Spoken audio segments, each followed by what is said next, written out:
Bom, então, o tema, como vocês já devem ter visto, eu já falei no grupo antes, é sobre o primado de Pedro. O que é o primado de Pedro?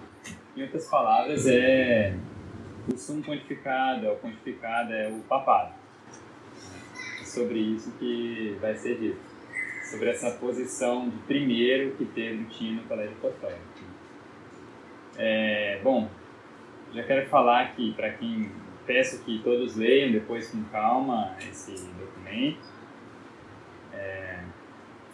E vocês vão ver que está incompleto. Falei lá no começo, na introdução, eu acho, que se provava por argumentos escriturísticos e da patrística. Só que só tem da escritura, não tem na patrística.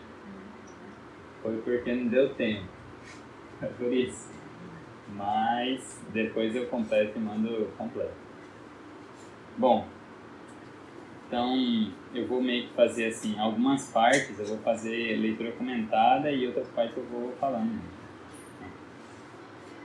Então, primeiro quero falar o porquê que, mais ou menos, porquê que é importante tratar desse tema.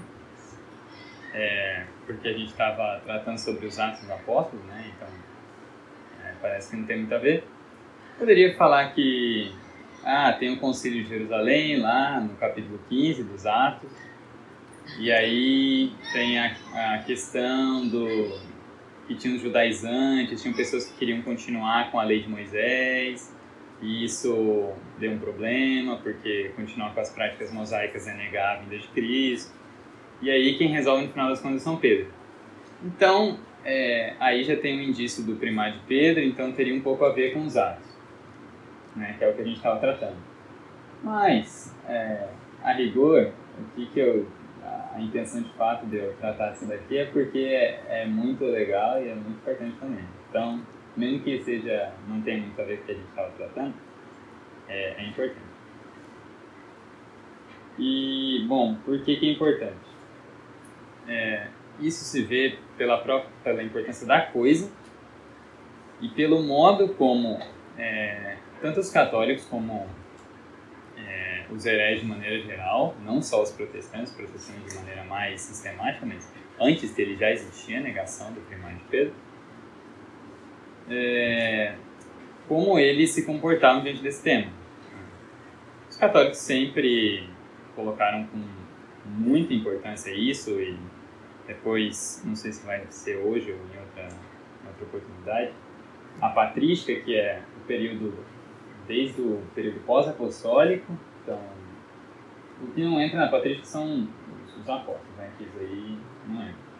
Mas desde Santo Inácio de Antioquia, São Clemente Romano, desde o século I, até, aí varia, né, de autor para autor, mas desde o século I tem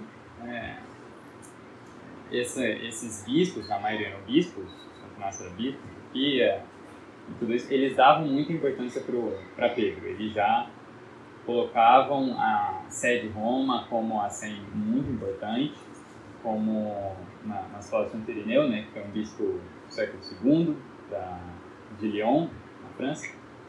Vai falar que a fé das outras igrejas tem que estar conforme a fé da Sé Romana, da Sé de Roma, porque lá que foi guardada a tradição dos apóstolos.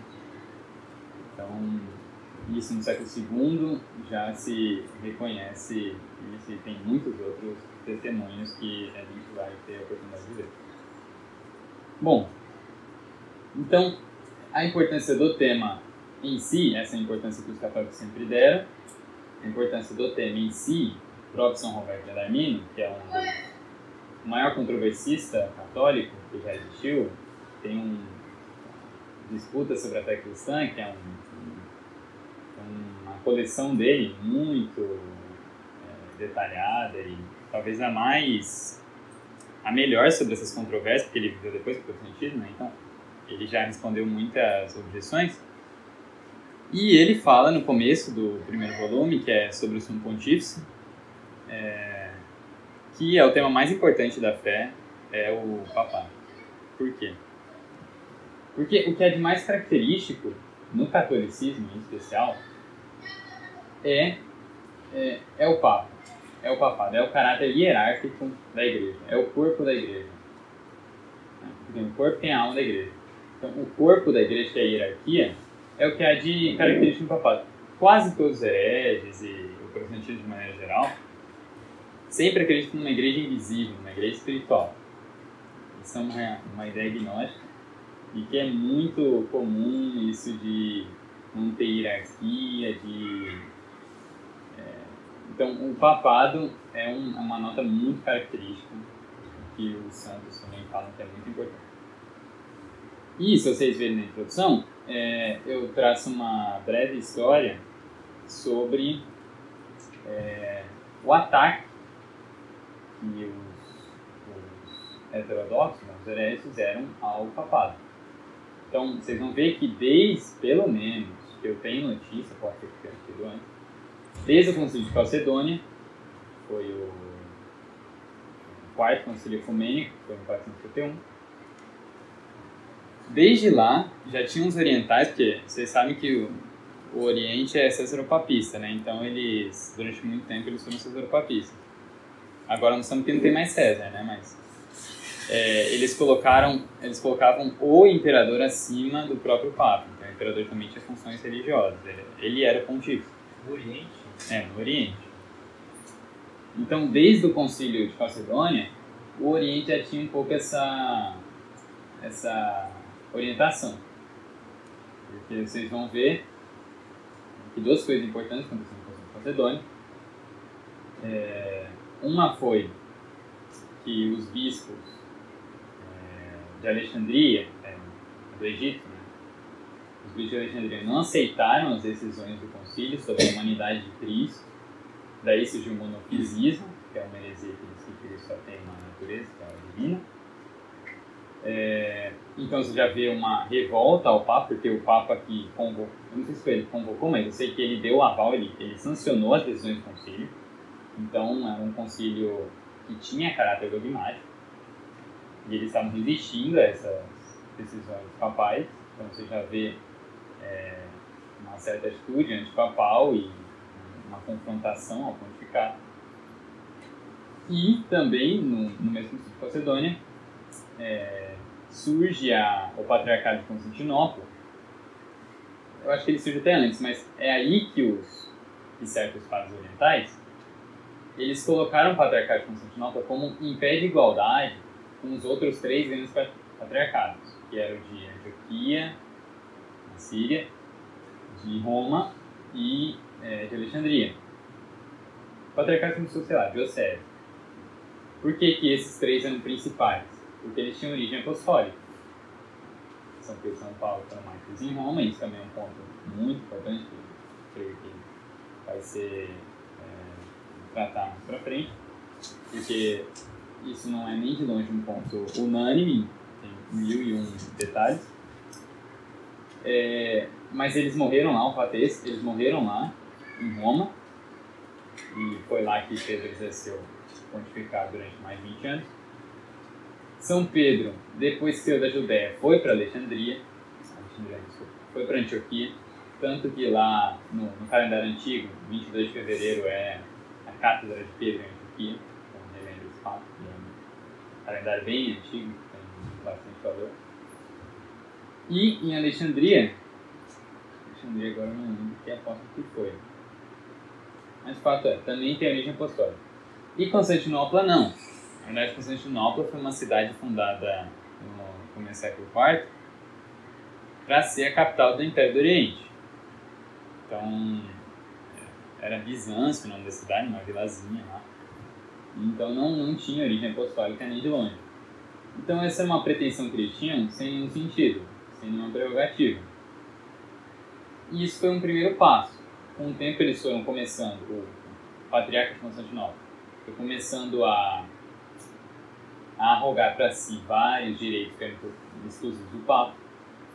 Eles nesse momento não tinham cisma ainda, o cisma só vai acontecer em 1054, mas você já vê um caminho para lá, um preâmbulo, tá? Nunca uma coisa muito importante acontece do nada. Então, você já estava sendo preparado.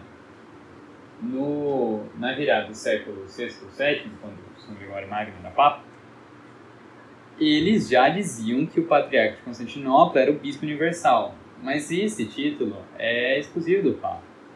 Só o Papa é Bispo Universal, cada um é Bispo particular, de uma questão particular. Só o Papa que tem toda a jurisdição de todas as processos de toda a Igreja. Então, desde o começo do século VII, eles já demonstram mais ainda essa coisa de querer se igualar com o Bispo de Roma, né? O Patriarca de Constantinopla querer se igualar com Eles os orientais. Claro, nessa época não tinha tanta essa divisão, era mais uma divisão geográfica e cultural, porque não tinha o cisma ainda. Então, não é oriental, cismático, como tem hoje. Mas, quando fala oriental, mais geograficamente. Bom, então, essa é a primeira notícia que eu saiba de ataque mais sistemático ao papado, só que isso no Oriente. Né? No Ocidente, isso vai ter muitas heresias na Idade Média que vão atacar o pontificado. Isso, eu não vou tratar muito disso, mas é importante só dar uma passada, porque há uma certa noção de que todo mundo na Idade Média era católico, ninguém tinha não tinha nenhum herege, não tinha nenhuma heterodoxa, ou que era todo mundo santo, uma visão católica meio romântica, ou uma visão meio liberal de que a igreja dominava tudo. Então, a igreja dominava as mentes, não sei o que.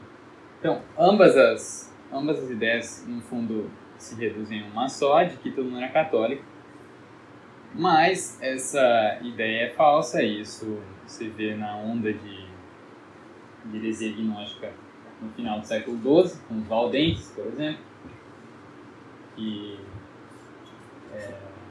advogavam pauperismo. O que era o pauperismo?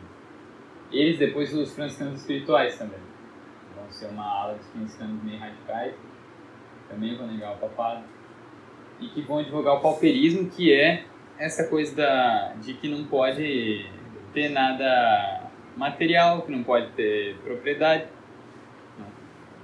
e que toda coisa material é má, não sei o que a matéria é má. E aí isso foi condenado, inclusive, por João 22, né? Século XIV, então isso daí é falso. E eles eram contra a própria hierarquia, como eu falei, todos os hereges iam contra o corpo da igreja, a hierarquia da igreja. Ficou essa coisa de igreja invisível, igreja espiritual. Era a mesma coisa que eles estavam falando. Como eles viam a matéria como má, eles advogavam uma igreja espiritual que não tivesse hierarquia, que não tivesse bens, nada disso. Isso é radicalmente anticatólico. Até porque uma igreja que tenha, de fato, bens é muito melhor, porque ela pode exercer a sua missão espiritual, sem dúvida. Mas para ela exercer a sua missão, ela precisa de meios que são materiais, porque a gente também tem corpo, a gente está só na alma. Então, uma igreja que tenha bens facilita, por exemplo, na educação, que ela assuma, os ministérios assumam o papel educacional, como aconteceu no último tempo, e essas coisas. Bom, é uma leve digressão, mas creio que é importante. Então, eles vão começar a negar, aí vai vir um cara chamado John Wycliffe, no século XIV, na Inglaterra, que tem uns caras que falam, tem bastante gente que fala, que ele foi basicamente um protestante antes do protestantismo. Que ele defendia muitas teses protestantes e era também contra o papado. Bom, então, resumindo, o fato é que quando vai chegar na dita reforma protestante, aí que o negócio vai vir sistemático mesmo. Aí que o ódio ao Papa, ao papado, ao pontificado vai vir de maneira sistemática e bem hostil. Por exemplo, não sei se vocês viram o post lá que eu coloquei algumas falas, o post do Instagram que a gente fez, coloquei algumas falas lá. O Ilírio, que era um protestante, falava que o papado era a sinagoga de Satanás. O Lutero falava que era o trono do anticristo. Todos eles convencionou-se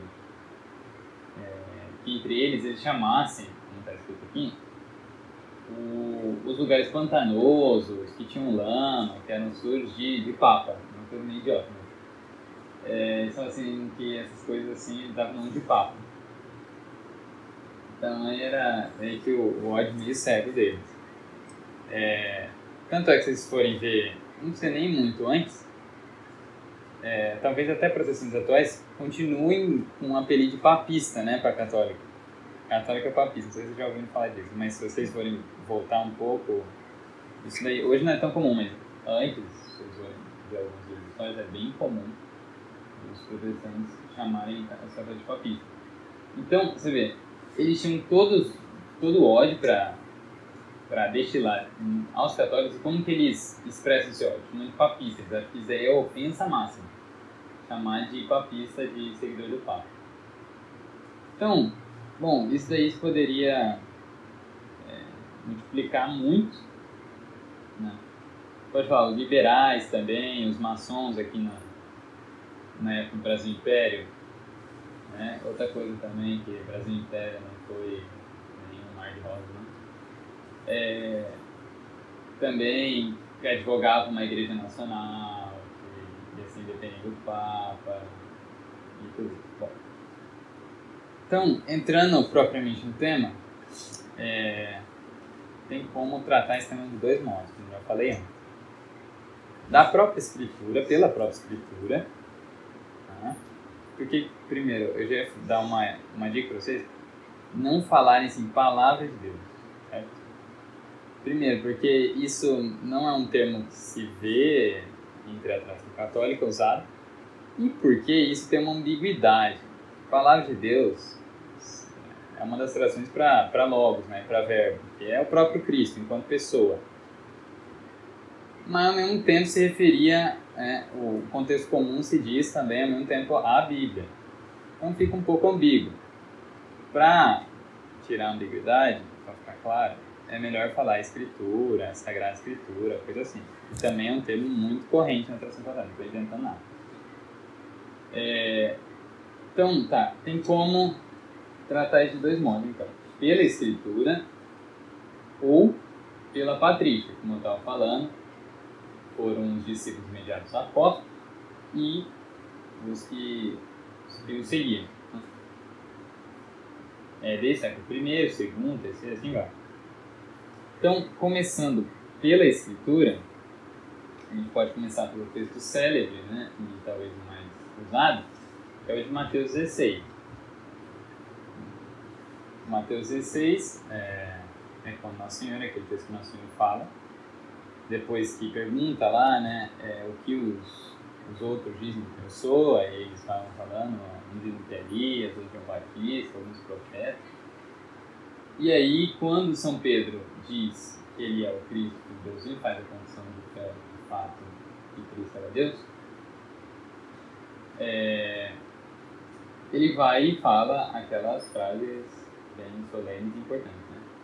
Bem-aventurado é Simão, filho de Jonas, que não foi a carne e o sangue, depois fala, eu digo-te que tu és Pedro, sobre essa pedra ficarei na igreja, então a sobre ela. Então, se a gente for analisar cada coisa aqui, quer dizer, isso é uma coisa importante. Quase todos os argumentos que vão ser dados na Escritura, eles dizem por si, certo? Não tem uma pessoa imparcial que leia uma coisa dessa e acha, por exemplo, como achou Lutero sobre a potestade do Papa, assim, não era sobre Pedro, sobre a confissão de Pedro. Aí o Calvino vai falar nas Institutas que não era sobre Pedro, era sobre Cristo que ele estava edificando na igreja. Então, nenhuma pessoa que lê isso daqui sem nenhum preconceito, né? Sem preconceito, sem alguma ideia pré-concebida, que queira só confirmar uma ideia pré-concebida, é capaz de chegar a essas conclusões, né? Mas, como eles fizeram isso daí, tem que responder as objeções que eles colocaram, né? E é isso que a gente vai tentar colocar aqui e analisar mais detidamente esses trechos. Bom,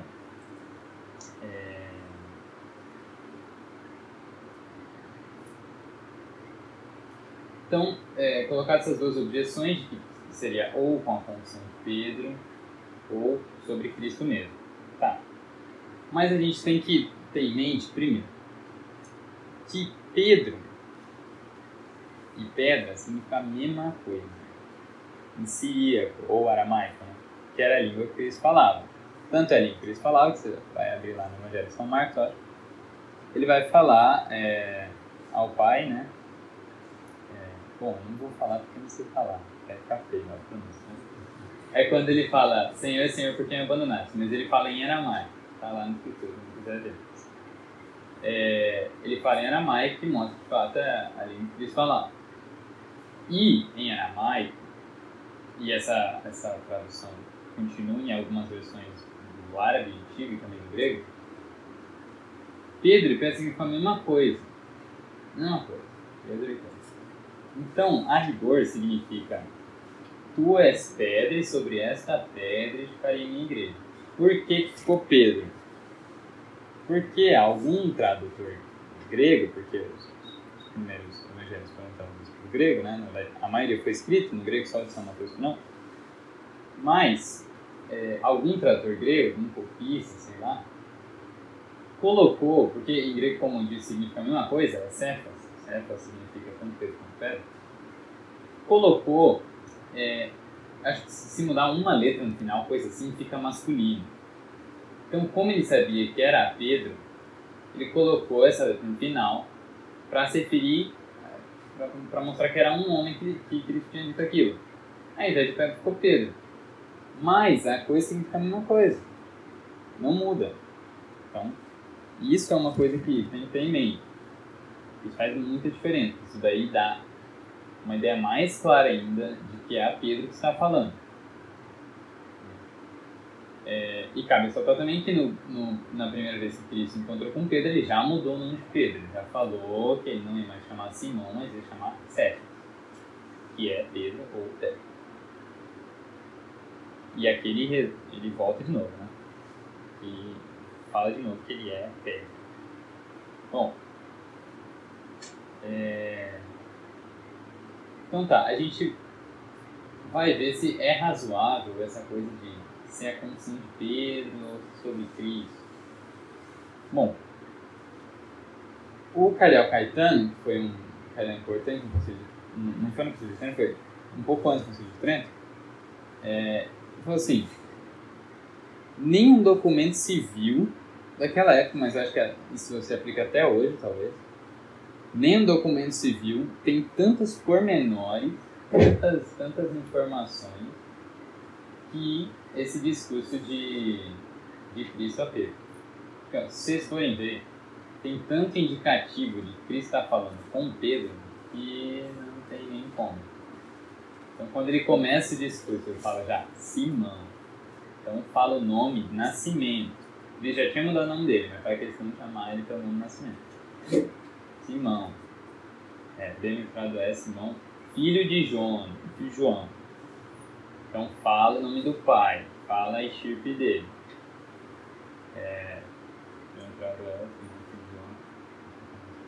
Eu digo-te, segunda pessoa, assim, vai falando com alguém, que tu és Pedro ou Pedro. E sobre esta, o que é o esta? Um pronome que se refere ao que acabou de ser dito. Não é aquela que está falando de alguma coisa que falou lá atrás. Essa é o que você acabou de falar. Então, essa pedra, obviamente, é a pedra que ele acabou de falar. Tu és pedra, essa pedra. Estamos falando de que tu, pedra. Então, obviamente, falando de Cristo, de Pedro. Então, e sobre essa pedra ficarei minha igreja. Então, se está falando com Pedro, não tem como negar. Não tem como negar que está falando com Pedro. Então, se vocês forem tentar substituir, tenta substituir pelo Calvino, pelo que o Calvino pensa. Não, é sobre Cristo que ele está erigindo, sobre ele mesmo, sobre o próprio Cristo. Cristo está erigindo a igreja sobre ele mesmo. Aí fica um discurso completamente ilógico. Você fala assim: bem-aventurado é Simão, filho de João, que não foi a carne, e eu digo-te que tu és Pedro, e sobre mim mesmo edificarei minha igreja, as portas do inferno não prevalecerão contra contra ela, e tudo que ligares na terra será ligado no céu. Não faz nenhum sentido isso daí. E, bom, sobre a fé de... Quando ele diz assim, aquela passagem que ele diz, Pedro, tu me amas? Então, isso vai ser tratado depois. Isso vai ser tratado depois. Bom, então a questão, então isso daí está claro que ele está falando de Pedro. Né? Sobre se está se referindo à fé de Pedro. Bom, o mesmo argumento se encaixa. Diante de todos esses indicativos de que ele está falando com Pedro, ele não está falando da fé de Pedro. Ele está falando com uma pessoa, com alguém específico, não com um corpo de doutrina que Pedro professor. Tu és o Cristo, Filho de Deus vivo. Ele não está falando disso. Está falando de Pedro, a Pedro. Certo? Isso diante de todos os indícios que eu acabei de falar. Bom, então o que ele está falando a Pedro parece que está assentado. Agora, tá falando com Pedro. Mas o que quer dizer o ser fundamento? Isso daí eu não coloquei no documento, mas vou explicar agora. O ser fundamento, né?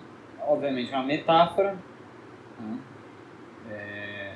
E tem certos protestantes, como o protestante que o Padre Daniel Franca está discutindo, que esse livro que eu estou usando é um livro do Padre Daniel Franca, Igreja, Reforma e Civilização, que ele está respondendo um cara lá, que era um professor de gramática aqui de São Paulo, lá de São Paulo, aqui do Brasil, lá de São Paulo, no século XX, que escreveu um livro lá, O Problema Religioso na América Latina. Falou que o problema aqui do Brasil era o catolicismo, e a solução seria todo mundo, né, abandonar a barca e ir para a reforma. Então aí ele fez esse livro combatendo esse cara aí, né, e esse cara coloca essa objeção de que metáfora não serve, certo? Que metáfora não serve para transmitir argumentos. Metáfora não serve para instituir algum cargo, porque ela é ambígua. Metáfora não serve para você... Não pode colocar numa lei uma metáfora, porque é coisa ambígua, e a lei tem que ser um mínimo de ambiguidade possível, o máximo de objetividade. Só que, bom, isso pode parecer que tem uma certa razoabilidade. Mas, em certas ocasiões, e vocês acho que vão concordar, que há certas ocasiões em que a metáfora sim é válida. E ela pode não ter ambiguidade. Pode se referir a uma coisa objetiva e única, particular. E é esse o ponto. A gente tem que analisar se aqui se trata disso. Então, analisar dois pontos. Se as pessoas aqui que eles falaram, no caso dos apóstolos, no caso Pedro em específico, entendiam o que era o ser fundamento, né? Assim como depois vou tratar as outras metáforas, né, um pouco mais para frente. A das chaves, né? Da arqueira, chave do céu. Também uma metáfora, obviamente. E também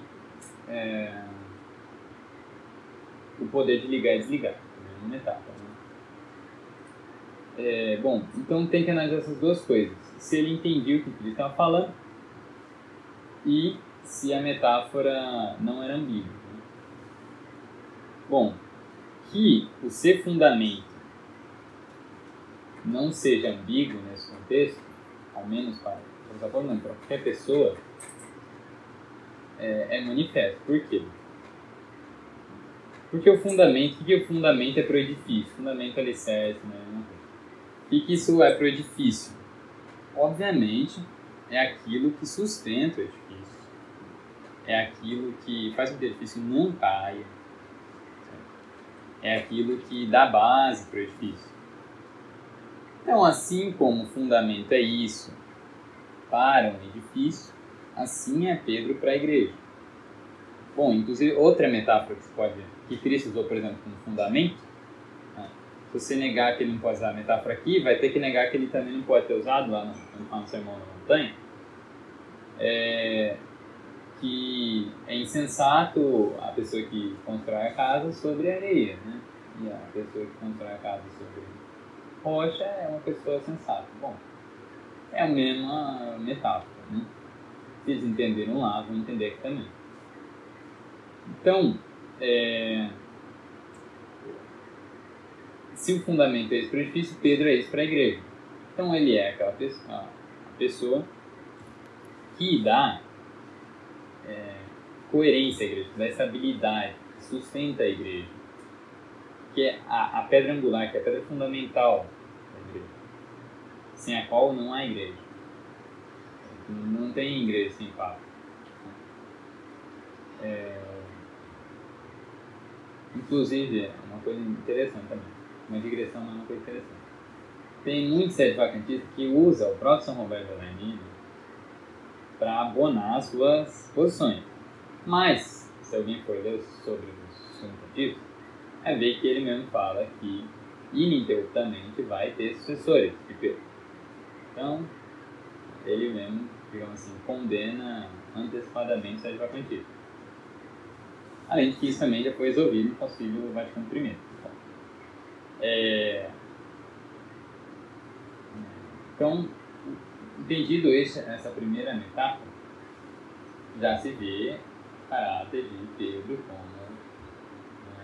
como alguém que é o mais importante da igreja, que tem uma proeminência e que sustenta a igreja, como Santo Irineu falou lá no século II. Todas as igrejas têm que estar de acordo com a igreja de Roma, porque é lá que está a tradição apostólica. Então, lá que há o fundamento da fé.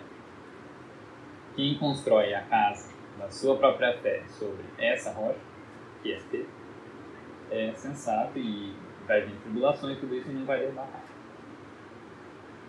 Então, visto essa primeira metáfora, tem logo depois, eu vou só falar agora, que o Orígenes, que é um outro padre da igreja, que morreu em 254,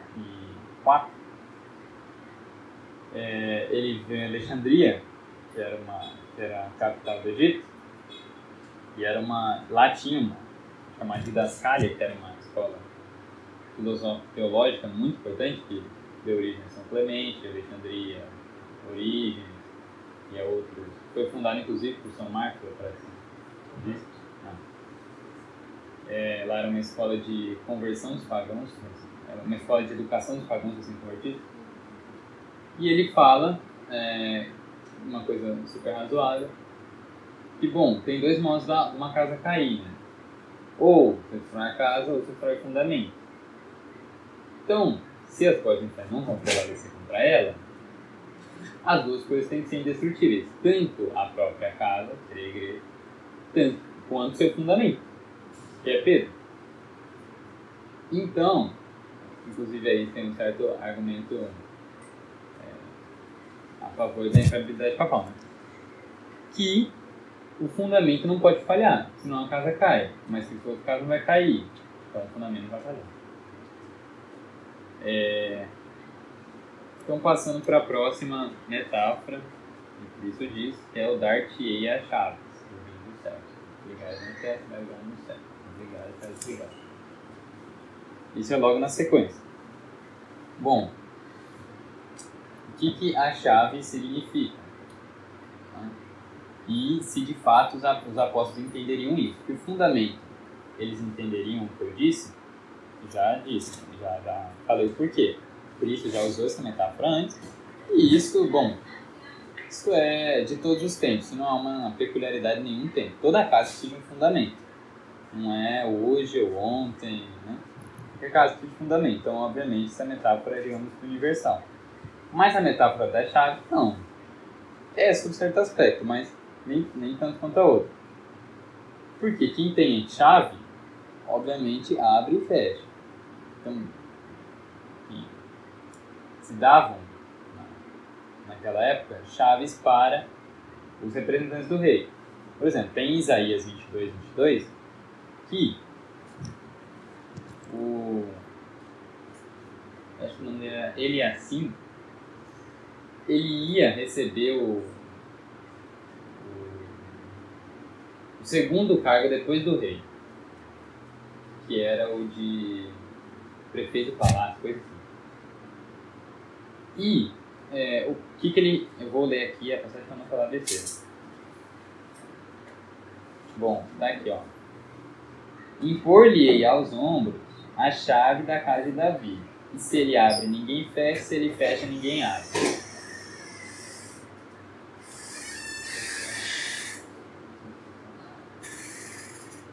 Então, impor-lhe-ei aos ombros a chave da casa de Davi. Se ele abre, ninguém fecha. Se ele fecha, ninguém abre. Então, você já vê essa presença no Antigo Testamento. Tem também, eu coloquei aqui, em Apocalipse 3:7, São João fala de Cristo, fala assim, ó: e ao anjo da igreja que está em Filadélfia escreve: isto diz o santo, o verdadeiro, aquele que tem a chave de Davi, é Cristo, e que abre e ninguém fechará, e fecha e ninguém abrirá. Então, que isso era uma metáfora corrente, isso se vê nas Escrituras, e se vê também essa coisa do abrir e fechar na própria cultura pagã. No sarcófago, no túmulo de Ísis, que era uma rainha, está escrito que ela... Bom, eu vou até pegar. Certo. Mas era isso, que ela governava, e o ato de governar dela era o abrir e o fechar. E o Flávio Josefo, que era um historiador judeu, contemporâneo do Nosso Senhor, também escreveu isso. Os fariseus se apoderaram da Alexandra, que era uma rainha, e eles começaram a libertar certas pessoas do exílio e exilar outras, ligando e desligando. Ou seja, o ato de governar deles era representado pelo símbolo de ligar e desligar. Certo? E as chaves eram conhecidas, as metáforas das chaves eram conhecidas, e era ligado também à autoridade. Em Isaías 22:22, ele está colocando a chave sobre o ombro do prefeito do palácio, que era a segunda autoridade depois do rei. Era a autoridade imediatamente depois do rei, a segunda autoridade do reino. E Cristo, obviamente, é a autoridade máxima. E está lá em Apocalipse 3:7, que nos ombros dele está a chave da casa de Davi. Que ele abre, ninguém fecha, fecha, ninguém abre. Então, quando se diz isso a São Pedro, obviamente é um símbolo de autoridade. E isso se vê pelas escrituras e isso se vê pela cultura profana mesmo, como dessa rainha Ísis e do próprio Flávio Josefo, o historiador judeu. Então, o que significa a autoridade está assentado. E que isso foi dito a São Pedro também é evidente. Todo o contexto é tudo aquilo que eu já falei de Mateus 16, e ele ainda completa: dar-te-ei, dar-te, vou dar a você. Então, obviamente, a gente falando a São Pedro. Então, bom, a gente já está vendo argumentos, creio que bem fortes, de que é a São Pedro que Cristo investe uma autoridade muito importante, uma autoridade além do comum, certo? Porque, assim, fundamento, todos os apóstolos eram. Jesus São Bento diz que os apóstolos eram extraordinariamente bispos universais, como se fossem papas. Por quê? Se vê, por exemplo, São Paulo falando que ele tem cuidado de todas as igrejas. Ele não era bispo de uma igreja particular. Ele fala lá, eu não sei o que é isso agora, ele fala que ele está se importando com todas as igrejas e ele manda carta para todas as igrejas. Então, bom, um bispo particular não faz isso, certo? Um bispo particular cuida das condições de Deus, não tem nenhuma autoridade fora dela. Então, na era apostólica, sim, eram como que um papado extraordinário. Mas Pedro era o papa de maneira ordinária. Então, Pedro deixou sucessores. Os apóstolos foram como que papas, mas não deixaram sucessores. O sucessor de São Pedro é o papa. E o sucessor, sei lá, de São Tiago Maior, eu acho, que era o bispo de Jerusalém, não é papa. Então, essas duas metáforas que já colocam isso. Né? E aí vem, deixa eu ver aqui.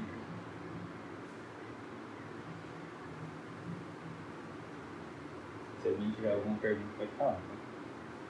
Tem muitos protestantes que falam que Jesus estava dizendo isso daí para cada um de nós.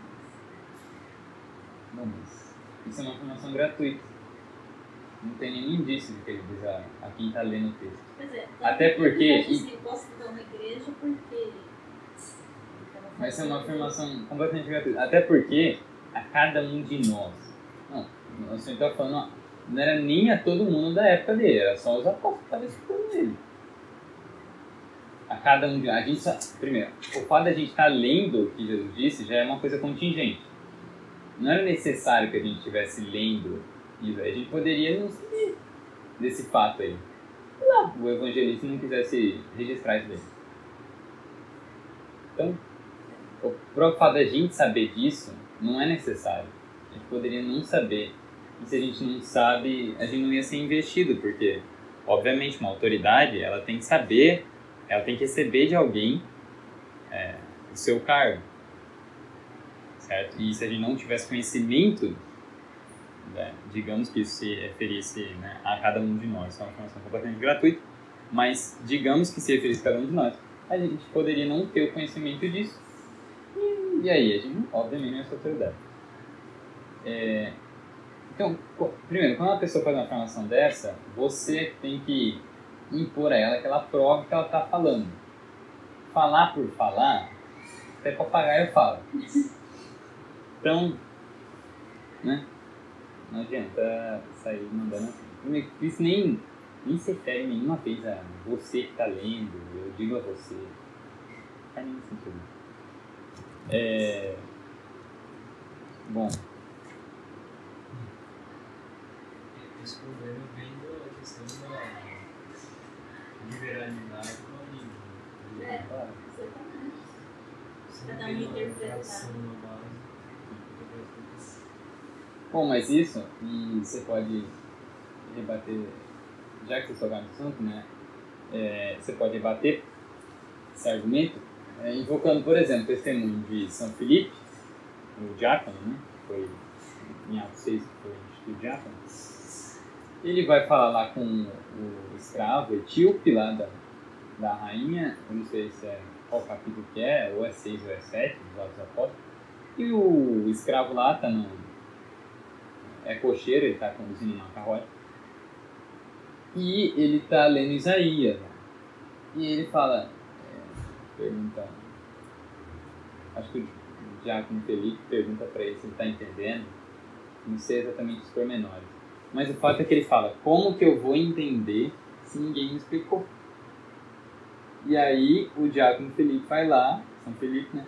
E explica que aquelas profecias de Isaías, sei lá se era o sábio sofredor, por exemplo, estava se referindo a Cristo. Aí ele fala, se ninguém me explicar, eu não vou entender. Então, o livre exame cai perfeito.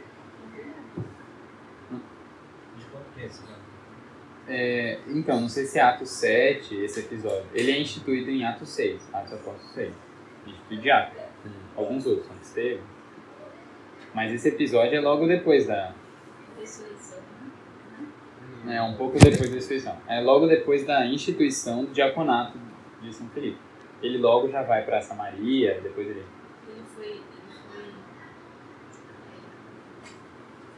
foi levado lá, né? Não. Ele foi para Samaria para preparar o terreno para os apóstolos, né? Tanto que depois São Pedro vai lá para firmar eles na terra.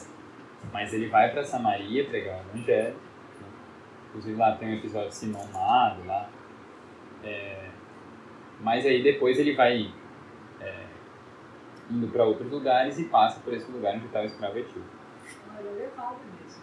Ele é transportado. Depois desse episódio ele É? ele batiza, né? Batiza, Aí né? Onde depois que ele batiza o escravo etíope, né? exatamente, ele é arrebatado. É exatamente esse episódio que eu tô falando, um pouco antes só. Mas é por aí mesmo. Nesse episódio. Não, antes dele ser arrebatado, mas é nesse episódio do Escravetil, que ele batiza depois. Mas antes ele fala isso que eu acabei de falar. E também tem, obviamente, aquela fala de Cristo aos apóstolos, né? Quem vos ouve, a mim ouve, quem vos rejeita, a mim rejeita. Então também está dando um poder de magistério. Então tá. Mas tem uma objeção que pode ser levantada, que é aquela que diz que, de acordo com os próprios padres da igreja, que nós usamos para corroboração da nossa tese de que o primado de Pedro é real, os próprios padres da igreja iriam contra essa tese. Porque Tertuliano, que é um padre da igreja também do século II, em Cartago, na África, afirma no Contra os Gnósticos, o seu livro Contra os Gnósticos, e alguns outros padres da igreja também, que, na verdade, Cristo estava instituindo, quando disse isso a Pedro, disse a toda a igreja. Aí poderia, por exemplo, seria um pouco a ver com o que você falou. Não tão escrachado desse jeito, mas seria um pouco a ver. Mas isso também se resolve. Como? Obviamente, inclusive Tertuliano é bispo, ele estava se referindo de que Cristo deu esse poder a Pedro enquanto pessoa da igreja, não enquanto pessoa particular. Se alguém já viu um pouco sobre infalibilidade papal, vai ver que tem essas controvérsias. Por exemplo, lá na Teologia Moral de Santo Afonso, tem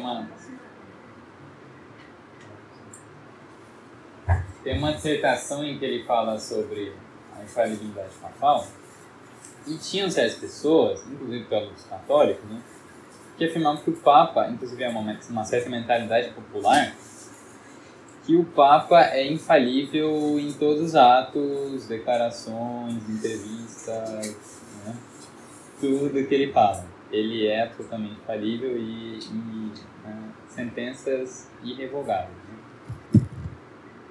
E, obviamente, isso é mentira, isso nunca foi doutrina eclesiástica, e é justamente disso que o Tertuliano está falando, certo?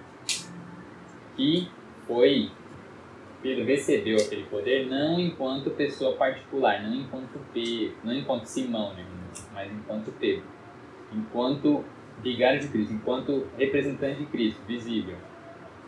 Então, ele só vai ter as chaves do reino dos céus, ele só vai ser fundamento da igreja, não absolutamente, não enquanto pessoa privada, mas enquanto o Papa, enquanto aquele que integra o papado. Certo? Então, é assim que se resolve essa objeção. Quando alguns padres dizem, alguns santos padres dizem,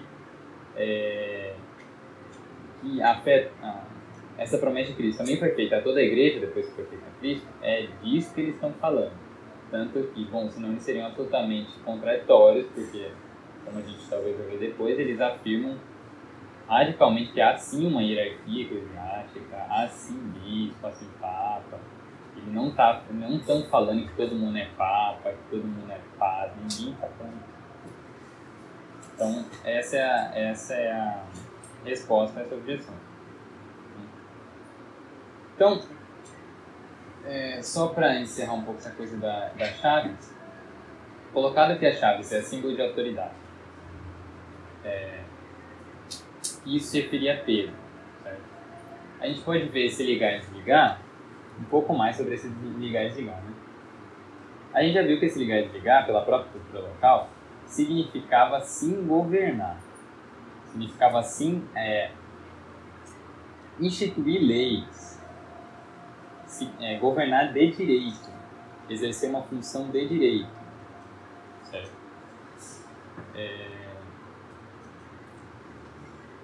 Bom, porque tem certas objeções, acho que do próprio Calvino nas Institutas, fala não, que ligar e desligar ou era só perdoar os pecados, ou era só perdoar os pecados pela pregação. Então, no fundo, isso daí era uma instituição do ministério apostólico, do ministério da palavra. Bom, primeiro, Cristo, obviamente, que está falando de algo que é infalível, certo? Porque ele fala, se você liga o Pai imediatamente, na mesma hora, liga no céu. Se você desliga, o Pai desliga no céu. Então, ele não está falando aqui de algo que é contingente, que depende, de algo que é certo e que o próprio Deus sanciona no céu, confirma no céu. E essa coisa de que, perdoa os pecados, ou pregação, não é algo necessário e nem suficiente. Primeiro, se você pregar, não é necessário que aconteça alguma coisa. E mesmo que aconteça alguma coisa que a pessoa queira mudar, não é suficiente. Várias passagens também não sei se é nos Atos Apóstolos, nas Epístolas de São Paulo, fala, bom, que não adianta o cara... eu acho que no próprio episódio de Pentecostes, todo mundo lá escutou, se convenceu, mas não tá dentro da igreja só por causa disso. Vai ter que ser batizado, vai ter que ser depois confirmado, vai receber a imposição das mãos, isso está nos Atos também. Então, só pregar não é suficiente e nem necessário. Então, não coincide com o que Cristo está falando de ligar na terra e ligar no céu. Isso é necessário. Ele não colocou nenhuma cláusula de restrição. Está falando sempre tudo que ele não é alguma coisa ou outra. Tudo tem pleno poder jurídico, pleno poder de instituição de lei, de penas e tudo isso. Então, bom, isso seria como juiz quando dá sentença. Sem dúvida. Essa questão, outro dia essa questão me pegou. Eu estava conversando com um cunhado meu, que ele foi seminarista, né?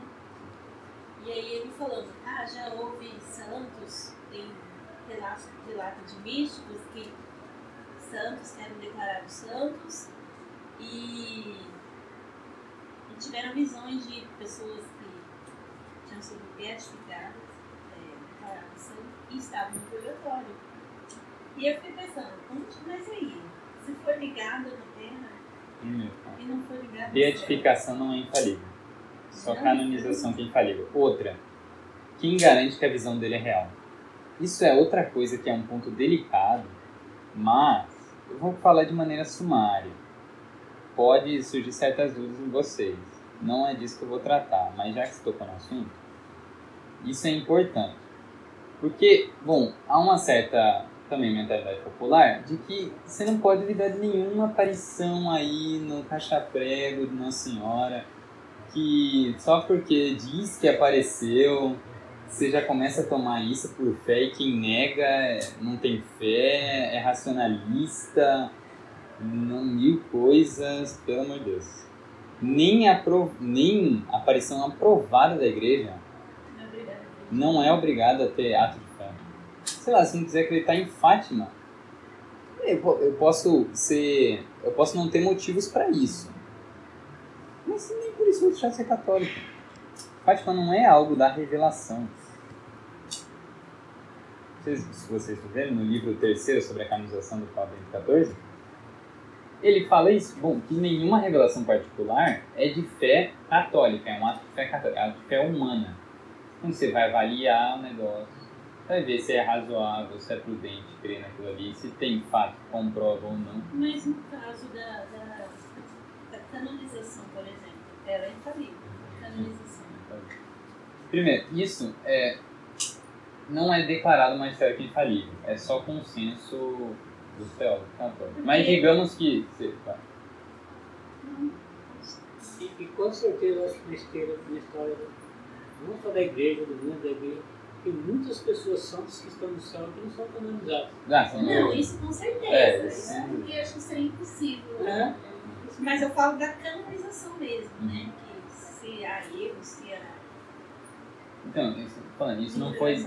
Isso não tem definição magisterial, não é do magistério da igreja. São opiniões dos teólogos eminentes, sem dúvida nenhuma, não é teólogo de boteco, mas não deixa de ser algo resolvido. Certo? Então, é isso. Desculpa, não deixa de ser algo não resolvido. Esse ligar e desligar seria a infalibilidade? Bom, então, passando para outra parte, que é...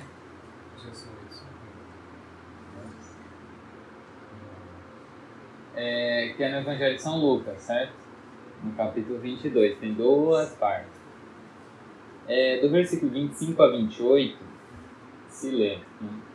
Jesus, porém, disse, isso é uma objeção, certo? É uma objeção que serve para objeção de levante. Jesus, porém, disse-lhes, os reis das nações dominam sobre elas, e os que têm autoridade sobre elas chamam-se benfeitores.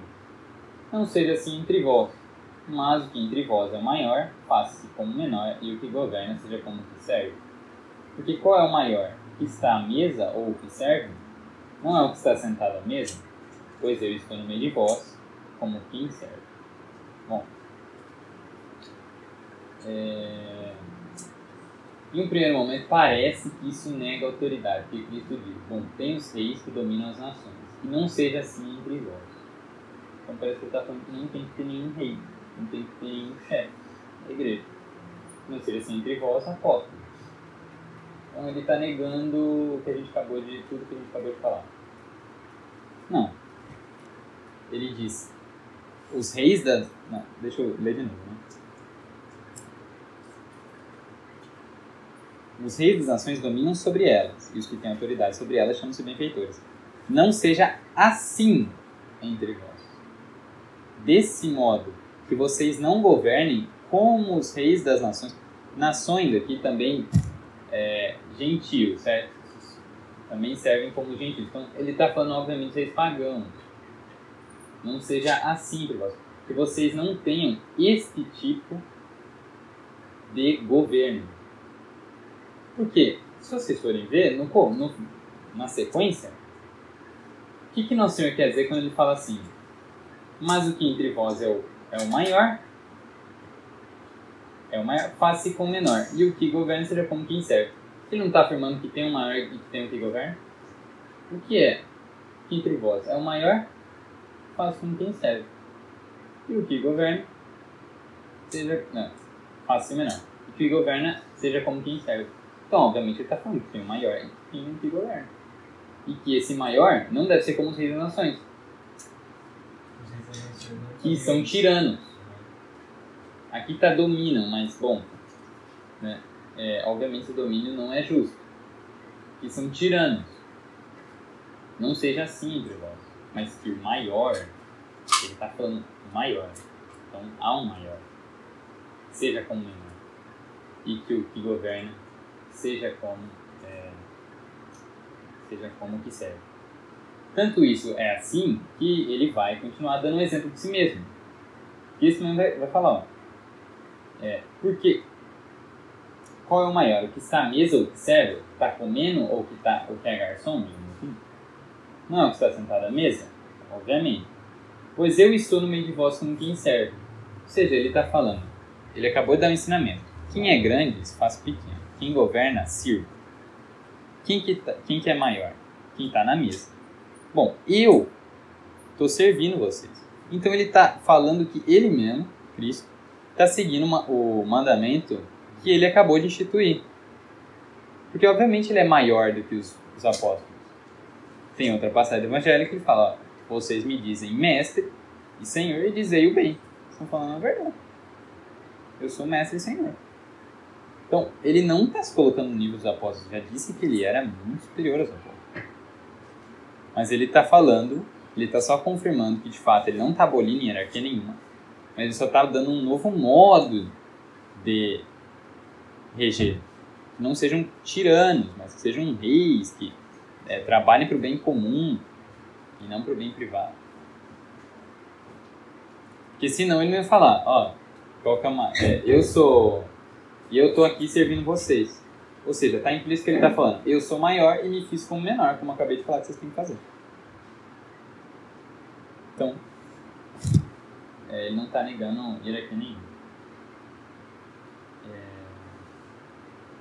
Então, continuando, tem em Lucas... Então, respondendo essa objeção, e, aliás, isso não é sequer uma objeção, isso é mais um argumento. E ele diz, o que é maior se faz comum. Então, há um maior e há um governante. É outro argumento de que há alguém que é superior. Aí tem Lucas 22, 31, 32, é mais pra frente. Que Cristo diz a Pedro: Simão, Simão, eis que Satanás vos busca com instância para vos joelhar como trigo. Mas eu roguei por ti, para que a tua fé não desfaleça, e tu, uma vez convertido, vai e conforte os irmãos. Então, ele está, obviamente, aqui também se mistura a questão da infalibilidade também, né, com essa questão do pontificado, porque a oração de Cristo não falha. Cristo, Deus e homem, obviamente, o Pai não pode deixar de atender algum pedido dele. E ele diz, eu roguei pela tua fé, para que a tua fé não desfalecesse. Então a fé de Pedro não vai desfalecer, porque senão a oração de Cristo seria desatendida. Então aqui já tem novamente a questão da infalibilidade, que a fé de Pedro, enquanto Papa, não pode cair. Novamente, não pode cair enquanto Papa, nem enquanto pessoa privada.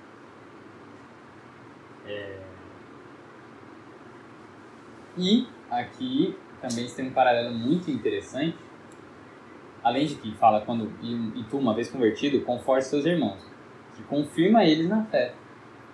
Quem que vai falar que eles estão certo ou errado? Você. Então a sua fé vai estar certa, porque eu roguei por ela. E você vai servir de parâmetro para os outros. Você vai ensiná-los, confirma a fé. E aqui ele não faz nenhuma restrição. Então, por que não confirma os próprios apóstolos na fé? Ele não coloca nenhuma restrição. Não. Só confirma, e que uma vez convertido vai e conforta os irmãos.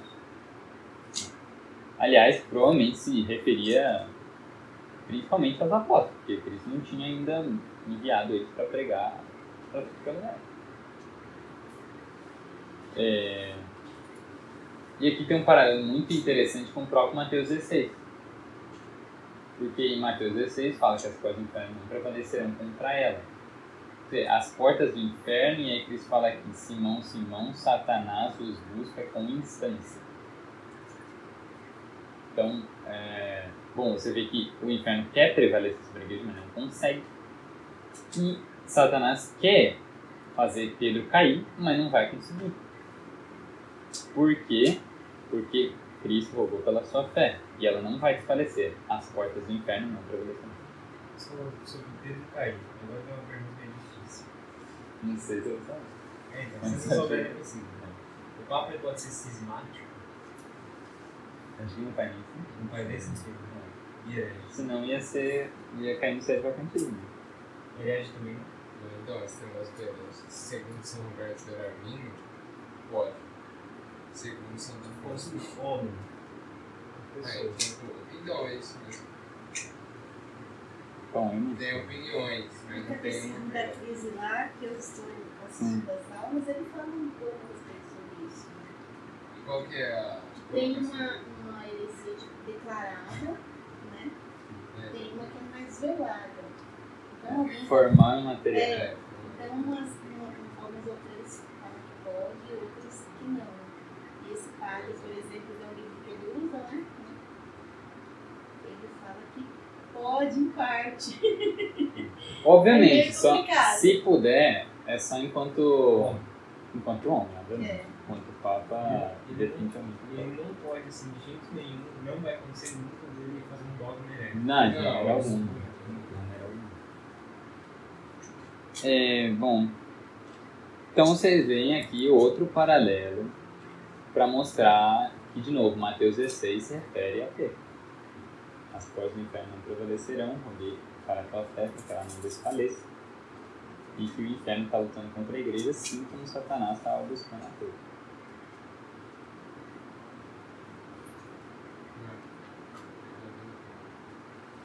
Tá. Bom.